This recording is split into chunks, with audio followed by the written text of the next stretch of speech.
Kabanata 11. Finale. Walang patid ang hagulgol ni Irene nang magising siya sa hipnotismo ni Jimmy. Pero naging maliwanag na ang lahat. Nabigyan na ng sagot ang mga tanong na matagal nang bumabagabag sa kanya. Mga tanong na hindi niya mabigyan ng eksplanasyon. Ngayon ay naaalala na niya ang nakaraan. Nang mamatay ang mga magulang nung bata pa siya. Nung kunin siya ng tiyahin, hindi para arugain, kundi para alilain at saktan sa konting pagkakamali. Ang kawalang hiya ang ginawa sa kanya ng tiyuhin at ng mga kaibigan nito. Nang lumaya siya dahil hindi na niya makayanan ang lahat. Nagkaroon na rin ng linaw kay Irene kung bakit mahilig siyang magbibili ng maiigsing damit. Magbibili ng iba't ibang uri ng makeup at lipstick. Iba't ibang wig, iba't ibang pangkulay sa buhok. Binibili niya ito para sa katauhan ni Laika. Hindi niya kasi noon maintindihan kung bakit nagpupunta siya sa mga department stores at nagbibili ng kung ano-ano. Kayong hindi niya naman kailangan ang mga ito. Ngayon ay nauunawaan na niya. Jimmy, ngayong alam mo na ang lahat, pwede ka nang maghanap ng iba. Hindi ako bagay sa'yo. Hindi mo ako pwedeng ipakilala sa mga kaibigan mo dahil ikakahiya mo lang ako. Marumi ako. Maruming marumi. Hinawakan ni Jimmy ng mahigpit ang dalaga, tsaka ito tinitigan sa mata. Yan ang hindi mangyayari dahil lalong nadagdagan ang pagmamahal ko sa'yo. Lalong nadagdagan ang paghanga ko dahil kahit may masama kang nakaraan, napagbuti mo pa rin ang sarili mo. Nakaangat ka sa kahirapan dahil sa pagsisikap mo. Pilip si Jimmy dahil bibihira ang babaeng katulad ni Irene na kahit may madilim na kahapon ay nagawang iangat ang estado ng buhay mula sa pagkikahos. Mahigpit na yumakap ang dalaga sa nobyo. Lahat ay gagawin ko dahil responsibilidad ko na tulungan ka. Responsibilidad ko na hanguin ka sa putik na kinalulubugan mo. At higit sa lahat, responsibilidad ko na mahalin ka. Gusto kong ako ang maging sandalan mo para malagpasan mo ang lahat. Pagpapatuloy ni Jimmy. Sunod-sunod na tango ang ginawa ni Irene. Paano na siya kung wala si Jimmy? Sino pa ang magtatanggol sa kanya? Sino pa ang magpapakita ng pagmamahal at pagkalinga? Irene, mayroon sana akong sasabihin sa'yo. Alam mo ba na malaki ang maitutulong sa'yo kung pupunta tayo sa bahay ng tiyuhin at tiyahin mo? Mas makakagaan ng lahat kung muli mo silang makikita at makakausap. Jimmy, ayoko. Hindi ko kaya. Ayoko makita ang pagmumukha nila. Hindi ko kayang humarap sa kanila. Baka kung ano lang ang magawa ko. Kung tutuusin, sila ang may kasalanan kung bakit ako naging ganito. Naroon ang matinding hinanakit ng dalaga. Huwag kang mag-alala, akong bahala. Huwag kang matakot. Natural lang na makaramdam ka ng matinding galit. Pero sa umpisa lang yon. Mapaglalabanan mo rin. Isa pa, kasama mo naman ako. Natatandaan mo na ba kung saan sila nakatira? Gumuhit ang pagkamuhi sa mukha ni Irene. Naghihimagsik ang kanyang kalooban. Oo, tandang-tanda ko. Naalala ko pati numero ng bahay at pangalan ng kalye. Ano, payag ka nang puntahan natin sila? Blanko ang mukha ng dalaga dahil ayaw niya. Basta Irene, kahit na anong mangyari, isipin mo na nandito ako sa tabi mo at hindi kita iiwan. Muling tinitigan ni Jimmy ang dalaga na waring tinatanong kung pumapayag na ito. Tumango si Irene ng marahan. Isang araw ng linggo, tinahak ng dalaga ang daan papunta sa lugar na kinalakhan ni Irene. Ang lugar kung saan nag-ugat ang lahat. Nasa isang malayong lalawigan ito at may 4 na oras ang biyahe. Habang nasa loob ng sasakyan, pinakikiramdaman ni Jimmy ang kasintahan. Tahimik na tahimik ito at walang kakibo-kibo. Nang malayo-layo na ang kanilang natatakbo, hindi na nakatiis ang binata at nagsalita. Kakaiba kasi ang ekspresyon na nakikita niya sa mukha ni Irene. Natatakot ka ba? Natatakot at nagagalit. Galit na galit. Parang gusto ko silang pagpapatayin. Humihingal si Irene. Pero alalahanin mo na kung hindi dahil sa mga tiyahin mo, hindi mo mararating ang estado mo sa kasalukuyan. Dahil sa kanila, kaya ka natutong magsikap para sa sarili mo. Kung hindi ka nila pinagmalupitan, hindi ka sana nakarating ng Maynila at hindi ka nakapag-aral. Kaya kung tutuusin, mayroon ka pang utang na loob sa kanila. At mas makabubuti sa'yo kung matuto kang magpatawad. Oo, nangyari ang mapait mong karanasan, pero nandyan na yan. Kaya nga natin ginagawa ng paraan para mabuo uli ang pagkatao mo at maging isa na lang. Napabuntong hininga si Irene. Malaki ang katwiran ni Jimmy. Mabuti na lamang at nandito ito sa kanyang tabi at sinasabi sa kanya ang mga dapat gawin. Salamat. Pinisil ni Irene ang kamay ng kasintahan. Salamat saan? Salamat sa lahat. Kung hindi dahil sa'yo, ewan ko kung ano na ang nangyari sa akin. Mabuti na lang, tinuturuan mo ko ng mga dapat kong gawin. Ikaw na nga lang ang nagbibigay sa akin ng lakas ng loob. Kung wala ka, baka tuluyan na akong naloka. Inihinto ni Jimmy ang sasakyan, tsaka hinagkan si Irene sa labi. Madiin, marubdob, puno ng pagmamahal. Gusto niyang ipadama sa kasintahan na tanggap niya ano pa man ang nakalipas nito. Mahal na mahal kita. Sambit ng binata. Mahal na mahal din kita, Jimmy. Yumakap si Irene sa kasintahan.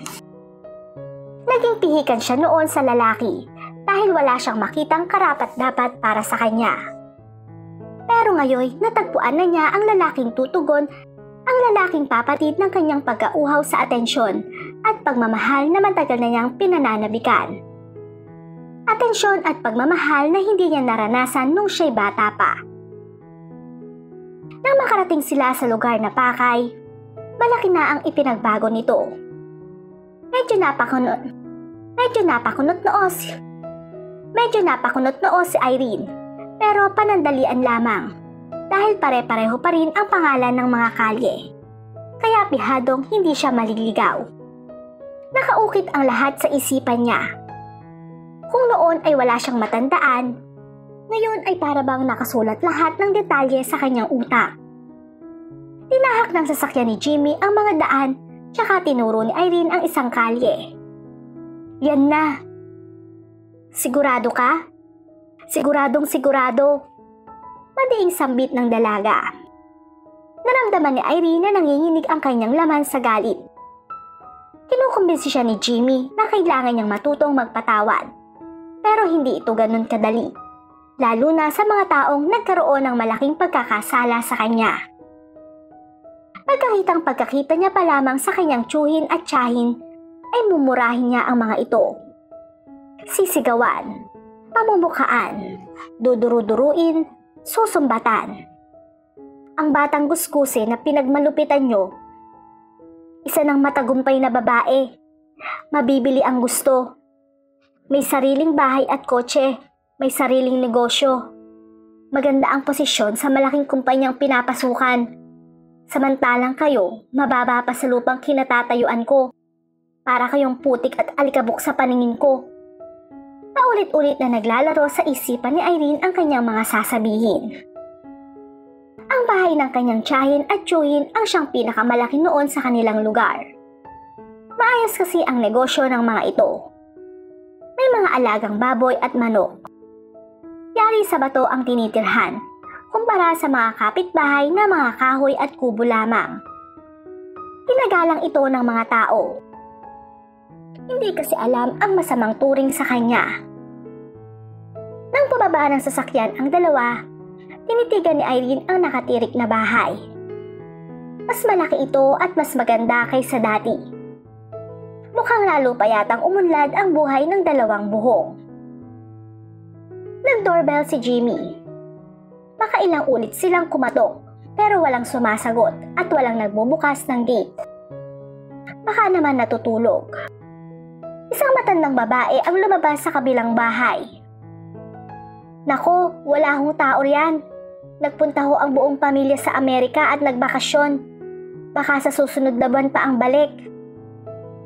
Tinitigan ng matandang babae si Irene at parang sinisino siya. Irene, ikaw ba si Irene? Nataranta ang babae. Aling Zenny. Maging si Irene ay nakilala din ang matanda. Sus, Maria Santissima, saan ka ba nagpunta noon? Hanap kami ng hanap sa'yo. Niyakap ng matanda ang dalaga, tsaka ito tinitigan ng matagal. Ibang-iba ka na ngayon. Kaya nga ba pagkalabas ko pa lang ay tinitingnan na kita. Sabi ko na nga ba't ikaw yon? Aling Zenny, kumusta na kayo? Parang gustong tumulo ng luha ni Irene habang nakayakap sa matanda. Eto, mabuti. Naku, lalo kang gumanda. Hinawakan ng babae ang mukha ni Irene. Halika muna kayo sa loob. Hinila ni Aling Zenny sa kamay ang dalaga. Naglabas ang matanda ng merienda at maiinom. Kumusta ka na? Sambit ng matanda kay Irene.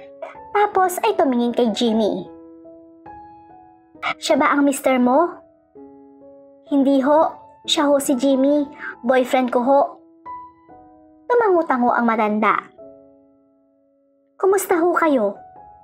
Pagpipigay galang naman ni Jimmy. Mabuti naman. Pumaling ang matanda kay Irene. Ano bang nangyari sa'yo? San ka ba napadpad? Kwento ni Irene ang detalye ng kanyang naging buhay sa Maynila. Ang mga paghihirap na dinanas niya. Ang kanyang pagsusumikap upang maabot niya ang kasalukuyang kinalalagyan. Mahaba-haba rin ang ginawa niyang pagsasalita. Natutuwa naman ako at naging maganda ang kapalaran mo. Yun ang palagi kong dinarasal noon, na sana'y huwag kang mapariwara. Sa bagay, alam ko naman na hindi ka pababayaan ng Diyos dahil mabait at pasunurin kang bata. Alam ko na malalagpasan mo ang lahat ng pagsubok na darating dahil malakas at matibay ang iyong kalooban. Hinawakan ng matanda ang kamay ni Irene upang iparamdam ang katapatan ng kanyang sinabi. Aling Zenny, kumusta na ho ang mga tiyang? Nanginginig bahagya ang boses na Irene. Hinahanap ka nila nung umalis ka. Galit na galit sila sa'yo. Wala ka raw utang na loob. Matapos ka daw nilang pakainin at bigyan ng magandang bahay, yun pa raw ang igaganti mo sa kanila.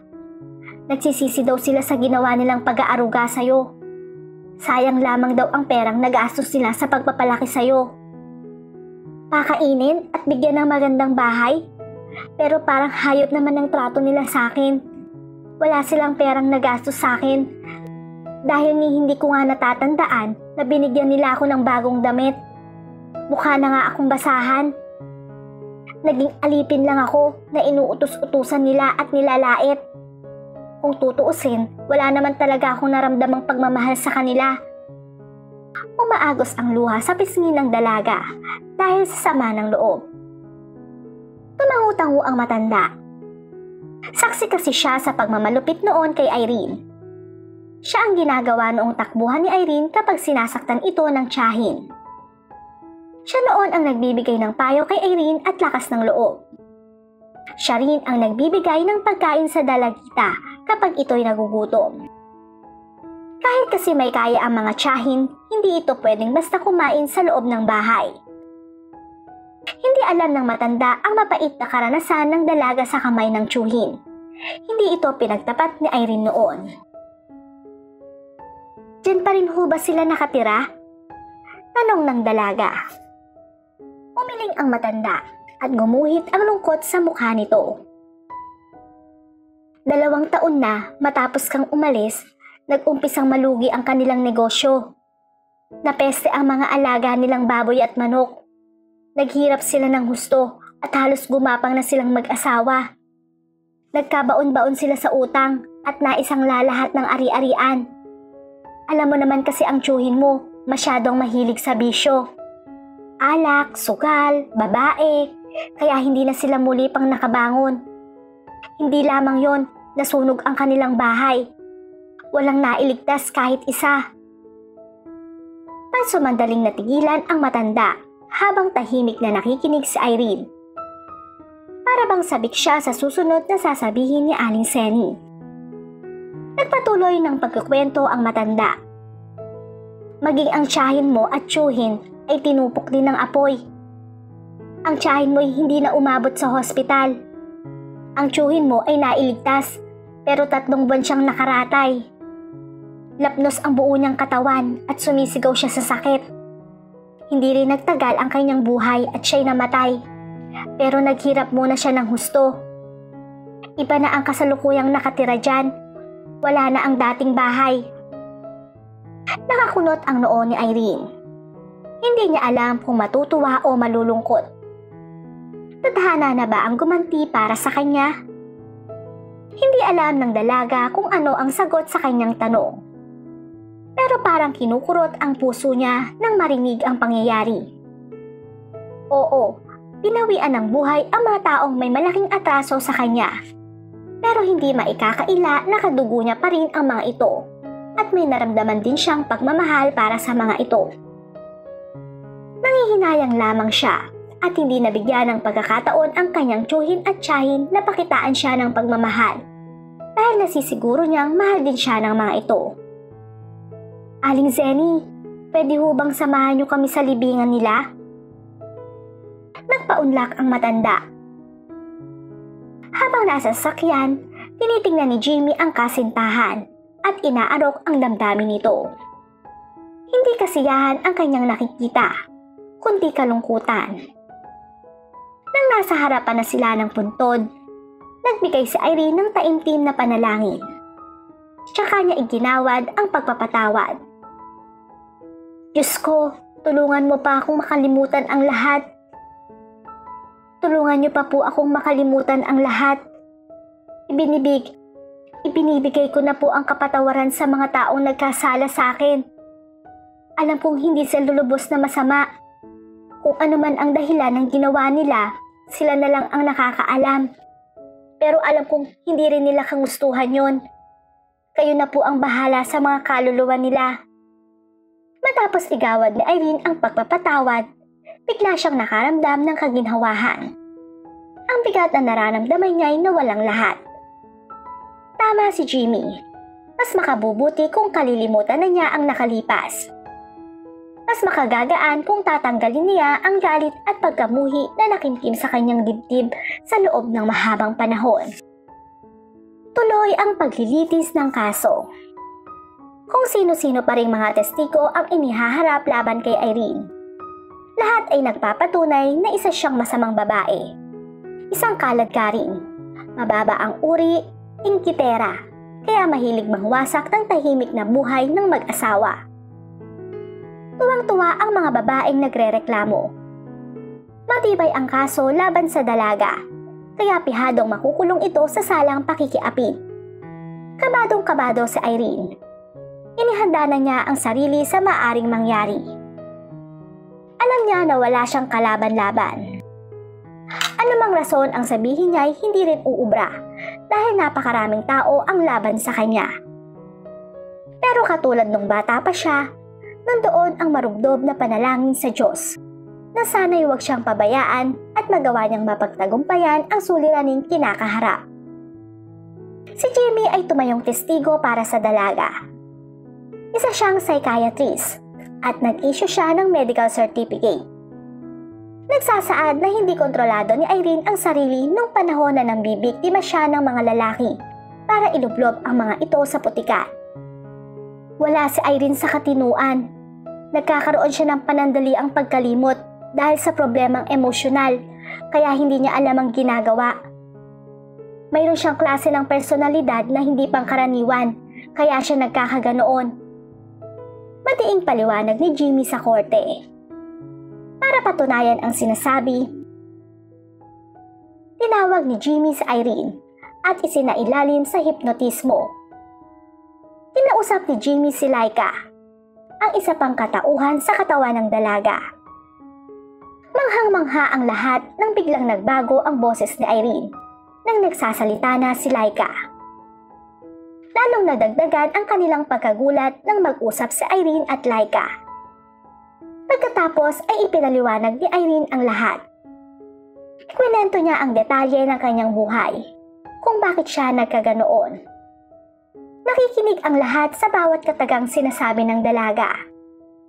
Hindi sila makapaniwala sa kanilang naririnig at nasasaksihan.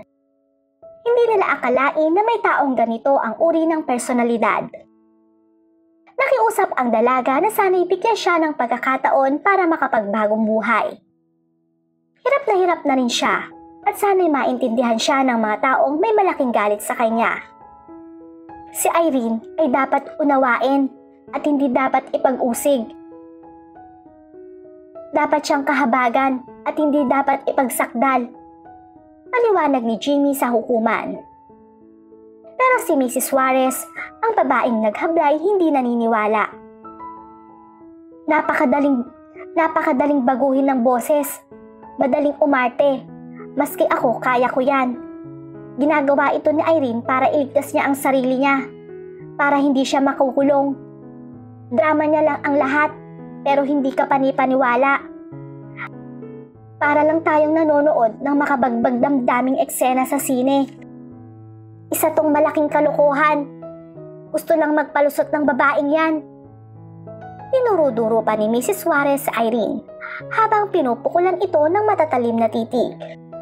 Walang pwedeng makapagbago ng kanyang impresyon na si Irene ay isang masamang babae na gustong maghasik ng lagim dito sa mundo. Kaya dapat lang na makulong upang pagdusahan ang mga kasalanang nagawa niya, upang hindi na muling umulit at makahanap ng mga panibagong biktima.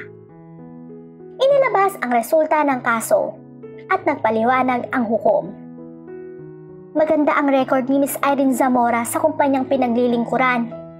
Isa siyang responsableng babae at mapagkakatiwalaan. Ito'y base sa pahayag ng kanyang mga kasamahan sa opisina. Mataas ang kanyang estado sa buhay at may sarili siyang negosyong pinatatakbo. Wala akong makitang dahilan para mang-akit siya o mang-agaw ng lalaki. Wala rin akong makitang dahilan para wasakin niya ang tahimik na buhay ng iba. Ang kailangan ni Irene ay pangunawa at hindi pag-uusig. Kung ano man ang nagawa ng katauhan ni Laika, hindi nangangahulugan na kasalanan din ito ni Irene dahil wala naman siya sa sarili ng mga oras na yon. At dahil matibay ang paliwanag ni Dr. Jimmy Del Valle na tumatayong testigo ni Irene, pinawawalang sala ko si Miss Zamora sa salang pakikiapid. Absuelto si Irene. Tumulo ang luha ng dalaga sa labis na kagalakan dahil sa naging desisyon ng mabait na hukom. Nagsalita ang dalaga matapos ang paglilitis. Humihingi ako ng tawad kung anumang perwisyo ang naidulot ng isa ko pang katauhan na si Laika. Sana'y bigyan niyo ako ng pagkakataon na maituwid ko ang mga pagkakamaling nagawa niya. At para patunayan ko na totoo ang mga sinasabi ko, nakahanda akong isauli ang pera at alahas na ibinigay sa akin ng mga lalaking nagkaroon ng kaugnayan kay Laika. At dadagdagan ko pa ito ng kaukulang halaga para naman makabawas-bawas sa kasalanan ni Laika. Hindi naman kasi ginagalaw ni Irene ang pera at alahas. Lahat ay nakatago at nakalagak lang sa bangko. Nagtataka nga siya kung bakit lumaki na ng lumaki ang kanyang ipon at investment. Nakahanda siyang ibalik ang mga ito sa mga taong talagang nagmamay-ari. Ano pa nga bang magagawa ng mga nagrereklamo kundi tanggapin na lamang kung ano ang naging pasya at resulta ng kaso? Naniniwala na rin sila na si Irene ay hindi masama. Kumbinsido na rin sila na ang dalagay biktima lamang ng kanyang mapait na nakalipas. Tuwang-tuwang yumakap si Irene sa kasintahan matapos ang kaguluhan. Salamat, Jimmy. Salamat sa lahat. Nakangiti si Jimmy. Hindi pa tapos. Anong hindi pa tapos? Kinakabahan si Irene. May nakatago ka pa bang gamit ni Laika? Tanong ni Jimmy. Meron, marami. Pwes, may gagawin pa tayo. Ano yun? Nasaan ang mga gamit ni Laika? Nasa bahay. Puntahan natin. Sinamahan ni Irene si Jimmy sa bahay. at binuksan ang malaking aparador sa kwarto na punong-puno ng mga damit, mga wig, lipstick at kung ano-ano. Pinagtulungan ng dalaga na hakutin ang mga gamit. Inilabas nila ito sa bakuran at inilagay sa isang malaking drum. Nagpakuha si Jimmy ng gas. Ngayon, buhusan mo. Utos ng lalaki sa dalaga. Kailangang si Irene ang gumawa nito. Sindihan mo. Sumunod si Irene sa utos. Matapos ay lumagablab at natupok lahat ang mga gamit. Muling nakaramdam ng hindi maipaliwanag na kaginhawahan si Irene habang pinagmamasdan ang apoy. Matapos ay nagpunta sila sa klinika ni Jimmy at muling isinailalim ng doktor sa hipnotisyo ang dalaga. Laika, tinatawag kita. Naririnig mo ba ako? Oo, naririnig kita. Marahang sambit ng dalaga. Ang kasintahan naman ang tinawag ng doktor. Irene, tinatawag kita. Naririnig mo ba ako? Oo, naririnig kita. Sagot ng dalaga. Makinig kayong dalawa. Magmula sa araw na to, kayo ay magiging isa na lamang. Ikaw, Laika, ay hindi na lalabas uli. Hindi ka namang gugulo. Sasanib na ang katauhan mo sa katauhan ni Irene. Magiging isa na lamang kayong dalawa. Magiging sa Irene na lamang. Naiintindihan mo ba ako, Laika? Oo, naiintindihan kita. Naiintindihan mo ba ako, Irene? Oo, naiintindihan ko. Ngayon, Laika, sasanib na ang katauhan mo sa katauhan ni Irene. Gawin mo ito, Laika, ngayon na. Kumunot ang noo ng dalaga at pumuntong hininga. Matagal na naghintay si Jimmy. Pinagmamasdan niya habang pinagpapawisan ng husto si Irene. Laika, tinatawagan kita uli. Naririnig mo ba ako? Hindi sumasagot ang dalaga at tahimik lamang. Inuulit ko, Laika, naririnig mo ba ako? Wala pa ring sagot. Ngayon ay tinatawagan kita, Irene. Irene, naririnig mo ba ako? Oo, naririnig kita. Gusto kong kausapin mo ang isa mo pang katauhan na si Laika. Sumunod si Irene at nagsalita. Laika, gusto kitang makausap. Walang Laika na sumasagot. Laika, Laika. Paulit-ulit ang tawag ni Irene, subalit walang sumasagot.